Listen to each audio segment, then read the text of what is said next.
네, 이 새벽에 나오신 여러분들을 축복합니다. 아멘. 장로님들 안 계셔서 빈자리가 많을까 걱정했는데 굉장히 많이 들어오셨네요. 마음이 든든합니다. 그 주일 저녁에 저희 집 아들이 생일 축복 기도를 받고선 들어오는 길에 울었습니다. 많이들 보셨죠? 목사님 너 왜 우냐? 이렇게 물어보셨는데 아무리 생각해봐도 제가 걔가 왜 우는지 모르겠더라고요. 자기만 들어가라고 해서 운 건 아닌 것 같은데 뭔가 상황이 좀 괜히 뻘쭘하고 그래서 소심한 녀석이 울어버렸나 싶기도 하고 이유를 알 수 없으니 너무 답답하고 당장 엄마한테 달려오고 싶은 마음인 것 같은데 제가 성가대를 하느라 가까이 못 오게 했더니 더 서럽게 우는데 안쓰럽기도 하고 여러 가지 마음이 들었습니다. 그 자리에서 당장 가서 안아주고 토닥여주고 위로해줄 수 있었다면 아들도 그 울음을 금방 그치고 마음이 좀 풀렸을 텐데 그러지 못해서 마음이 많이 안타까웠습니다. 자녀를 키워보신 분들이라면 모두들 제 마음을 잘 아시리라 생각이 됩니다. 그런데 사실은 그 녀석이 워낙 잘 울어요. 아마 소문이 많이 났을 텐데 소문난 울보에 소문난 징징이거든요. 나이를 먹고 좀 크면 덜해지겠지 하고 있는데 혼도 내보고 달래도 보고 길고 긴 잔소리로 어떻게 설득도 해봤지만 일단 울고 보는 건 타고난 성정인 것 같아요. 저는 어릴 때 안 그랬던 것 같거든요. 그래서 제가 쟤 누구 닮아 저러나 싶어 남편에게 당신 닮아서 저러는 거 아니야? 라고 했더니 이제 저 빼고 모두들 절 닮아서 그렇다고 합니다. 제가 말하다 말고 울고 찬양하다 말고 울고 기도하다 말고 울고 그렇거든요. 근데 진짜 억울한 건 어릴 땐 저는 많이 안 울어서 좀 독하다는 소리를 들었었는데 정말 이상한 일입니다. 여튼 저희 아들이 맨날 첫날 운다고 해서 징징거린다고 해서 제가 또 울어 진짜 너무 지겹고 막 짜증나 이런 마음부터 들까요? 물론 말로는 그만 좀 울어 너 이제 그럴 나이 지났어 지겨워 라고 하긴 합니다만 우는 아들을 볼 때 가장 먼저 드는 마음이 뭘까요? 좀 안타깝고 불쌍한 마음? 당장 달려가서 안아주고 싶은 마음이 아닐까요? 오늘 본문 말씀 속에 예수님도 그런 마음으로 말씀하신다는 것을 기억하면서 오늘 말씀을 함께 보았으면 좋겠습니다. 예수님께서 오늘 수고하고 무거운 짐진 자들아 하고 부르셨습니다. 이 수고하고 무거운 짐진 자들은 누구일까요? 지금 이곳에 계신 성도님들 중에 혹시 해당되지 않는 분이 있으실까요? 나는 너무 행복하고 자유로운 인생을 누리고 있고 어떤 문제도 없으니 날 부르시는 건 아닌 것 같다 하시는 분 혹시 있으실까요?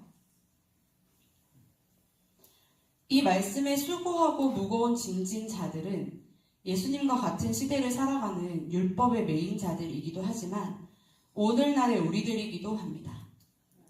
이 말씀을 예수님이 하신 말씀이라는 것을 잘 생각해보면 그 무거운 짐이 도대체 무엇일까요? 예수님이 이 땅에 우리의 무엇을 해결해 주러 오셨나요? 맞습니다. 우리의 죄의 문제를 해결해 주러 오셨습니다. 죄의 결과가 무엇인가요? 맞습니다. 사망이죠. 구원받지 못하고 사망을 향해 가고 있는 우리 힘으로는 결코 해결하지 못할 죽음의 문제가 바로 그 무거운 짐입니다. 그리고 다만 사망뿐 아니라 우리의 죄로 인한 고통, 아픔, 슬픔, 괴로움, 걱정, 근심 이 전부 무거운 짐입니다. 우리는 모두들 행복하게 살아보려고 잘 살아보려고 무던히 수고하고 애를 쓰면서 삽니다. 그야말로 수고하며 살아가고 있죠. 그런데 아무리 수고하여도 인생에는 완벽한 행복, 완벽한 만족이란 없는 것 같습니다. 가난한 사람들은 부자가 되면 행복할 것 같지만 부자인 사람들은 또 무엇인가에서 결핍을 느끼고 몸이 불편하고 아픈 사람들은 건강하면 행복할 것 같지만 건강한 사람들은 또 다른 문제로 무거운 짐을 지고 살아갑니다. 가정에 불화가 있는 사람들은 가정이 화목하며 만족스러울 것 같지만 가정이 화목하여도 삶이 고달픈 사람들이 많이 있습니다. 어떤 조건을 들이밀어도 이미 죄를 지은 죄인인 우리의 인생들은 우리의 힘만으로는 행복할 수 없고 완전한 만족을 누릴 수가 없습니다. 이 세상에서 가장 큰 부귀와 영화를 맛본 전도서의 전도자도 이렇게 말씀하지 않으십니까? 전도서 1장 2절 3절에 보시면 전도자가 이르되 헛되고 헛되며 헛되고 헛되니 모든 것이 헛되도다. 해 아래서 수고하는 모든 수고가 사람에게 무엇이 유익한가? 아멘. 세상에서 가장 많은 사람의 칭송을 받고 가장 좋은 음식을 먹고 가장 좋은 옷을 입어도 또 가장 지혜로워도 살아가는 모든 수고가 얼마나 헛되면 5번이나 헛되다고 했을까요? 저희 집 남편이 작년 한 해 가장 인상 깊게 읽은 책의 제목이 인생의 허물을 어떻게 할 것인가 였습니다. 우리 애들이 맨날 놀렸거든요. 그래서 인생의 허물은 어떻게 해결했어 아빠? 그러면서 제가 볼 때마다 저도 그렇게 물어봤어요. 인생의 허물을 어떻게 해야 되는데? 그래서 라고 했더니 아무 대답을 못 하더라고요. 그 책 또한 뚜렷한 답을 주지 못한 것 같습니다. 그렇게 수고하고 무거운 짐진 자들에게 오늘 예수님께서 말씀하십니다. 다 내게로 오라. 내가 너희를 쉬게 하리라. 예수님께로 가면 우리의 수고와 무거운 짐을 내려놓고 쉴 수 있음을 믿으시는 저와 여러분이 되시길 소원합니다. 아멘. 그런데 진짜 쉬게 해주시는 게 맞나 싶은 것이 29절에 보시면 예수님께서 나의 멍에를 메고 내게 배우라고 하십니다. 그러면 너희 마음이 쉼을 얻을 것이라고 하시는데 예수님이 메신 그 멍에가 무엇입니까? 맞습니다. 십자가입니다. 우리의 죄를 위하여 기꺼이 하나님이신 예수님께서 사람의 몸을 입으시고 이 땅에 오셔서 온갖 어려움과 고난을 겪으시고 결국 십자가에서 죽으시기까지 하셨습니다. 도대체 그 멍에를 메고 예수님께 배우는 것이 어떻게 쉼을 얻는 게 될까요? 예수님은 29절 상반절에서 말씀하시듯 마음이 온유하고 겸손하십니다. 앤디 머레이라는 사람은 겸손을 이렇게 정의했다고 해요. 내게 일어난 어떤 일에 대해서 이상하게 생각하지 않는 태도.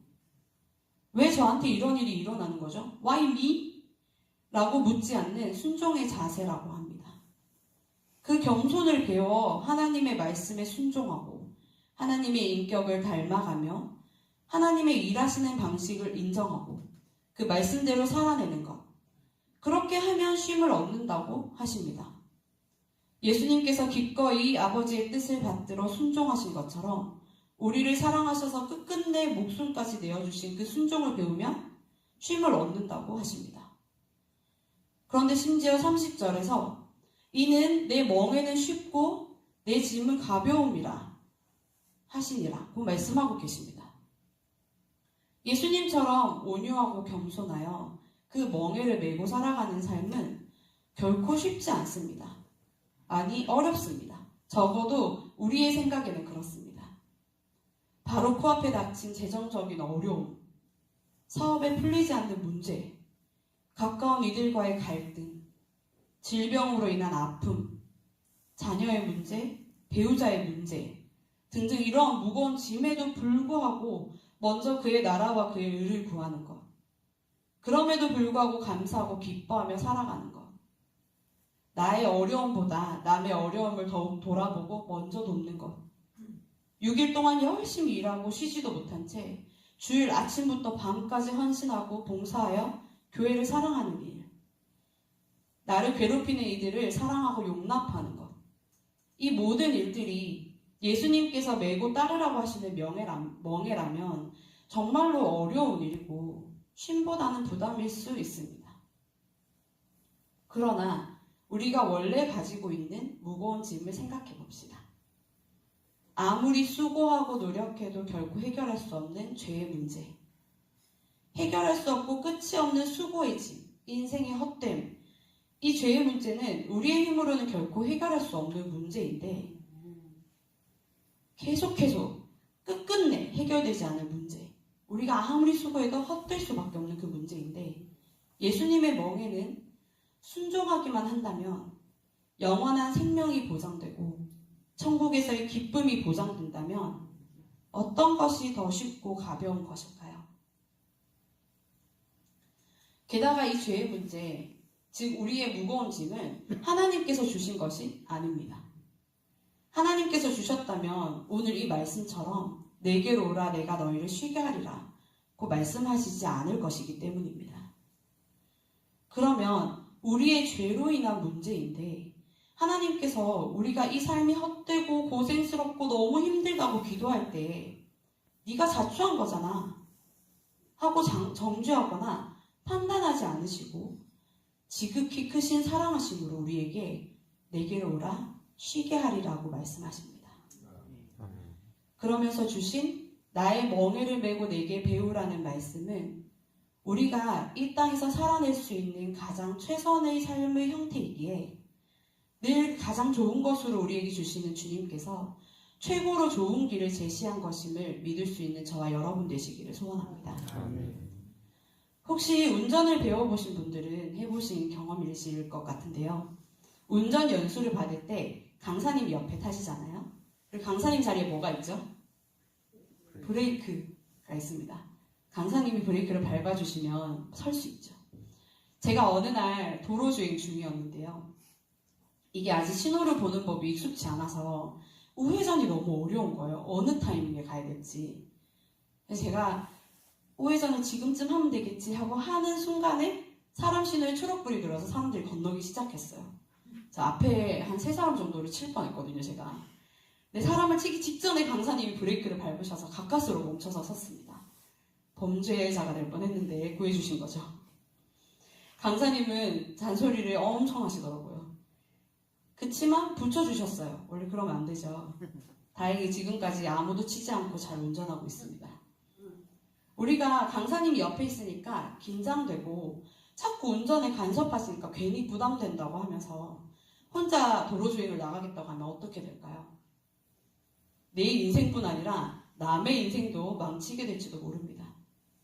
강사님이 옆에 앉아서 가르쳐주고 간섭하고 또 저는 그대로 따라가고 필요할 땐 브레이크를 적시에 필요할 때 밟아주시니 우리가 배우고 발전하고 또 자유롭게 운전을 해볼 수 있지 않겠습니까? 저는 주님의 멍에를 메고 주님을 배우는 일은 이와 비슷하다고 생각합니다. 이 세상의 모든 것을 창조하신 하나님, 전능하시고 전지하신 하나님께서 우리의 삶에 간섭하시고 하나님께서 시키시는 대로 저희가 해나간다면 무사히 목적지에 다다르고 결국은 운전면허증까지 받을 수 있는 것처럼 천국에 이르며 하늘의 상급을 받게 되리라고 믿습니다. 주일에 집에 가서 아들에게 물어봤어요. 왜 울었어? 그랬더니 들어오는 길에 뻘쭘하고 민망하고 부끄러워서 저를 봤는데 제가 막 웃고 있었대요. 자기를 놀린다고 생각했대요. 제가 사실 좀 많이 약 올리긴 하거든요.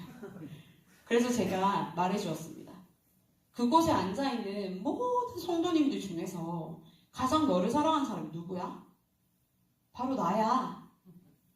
엄마가 웃는다면 그거 너를 사랑해서이고 엄마가 울고 있다면 그것도 너를 사랑하기 때문이다.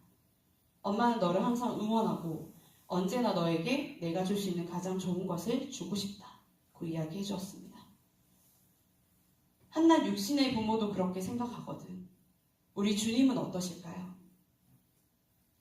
세상을 살아가면서 끊임없이 수고함에도 불구하고 무거운 짐을 지고 넘어진 자녀를 바라보며 괜찮아 이리 와 이제 모든 것을 나에게 맡기려 하고 일으켜주시고 흙먼지를 털어주시며 오는 거 보니까 제가 아들이 저를 닮았네요. 흙먼지를 털어주시며 기꺼이 그 짐을 대신 지시고 우리를 꼭 안아주고 토닥이시는 우리 주님을 기억하시는 저와 여러분이 되시기를 소원합니다. 아멘. 그래서 오늘 하루 주님 손 꼭 잡고 비록 쉽지 않고 결코 만만치 않은 주님의 멍에이지만 함께 메고 가시는 주님을 의지하는 마음으로 살아내는 우리가 되길 기도합니다. 아멘. 기도하겠습니다.